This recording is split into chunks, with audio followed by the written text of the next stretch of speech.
নবম শ্রেণী তোমাদের গণিত বিষয়ের প্রশ্নপত্রটা দেখে নেবে, প্রথম পর্যায়ক্রমিক মূল্যায়ন। তো দেখো একের দাগে বলেছে সঠিক উত্তর নির্বাচন করতে হবে, প্রত্যেকটা সঠিক উত্তরের জন্য থাকছে 1 নাম্বার, এবং এখানে সঠিক উত্তরগুলো দেখো কালি দিয়ে চিহ্নিত করে দেওয়া হয়েছে। পরের দাগে দেখো তোমাদের বলেছে 5 এবং 6-এর মধ্যে একটি মূলদ সংখ্যা, তো 11/2 দিলেও হবে। তো পরে দেখো পরের যে প্রশ্নগুলো আছে 3 নাম্বার, এভাবে দেখবে যেখানে এমসিকিউ যেসব প্রশ্নগুলো আছে সেগুলোর উত্তর দেওয়া আছে, আর যেগুলো 2 নাম্বার পাবে উত্তর দিলে, তো এগুলো একটু কষে দেখতে হবে, দেখতে থাকো। এই প্রশ্নগুলোকে অবশ্যই তোমরা সলভ করে নেবে। 3-এর দাগে দেখো উৎপাদকের বিশ্লেষণ আছে, 3-এর দাগের এই উৎপাদকগুলো কিন্তু খুব গুরুত্বপূর্ণ।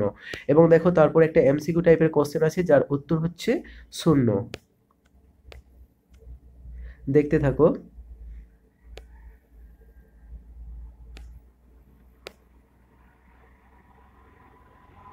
এই অঙ্কটা পরীক্ষাতে প্রায় এসে থাকে, বহুপদী সংখ্যামালা থেকে অঙ্কটা আছে, প্র্যাকটিস করে নেবে ভালো করে।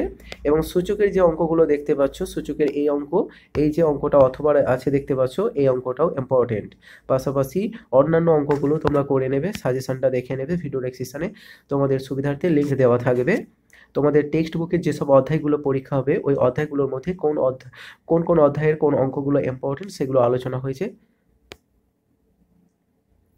এই পরীক্ষাতে তোমাদের উপপাদ্যও থাকবে।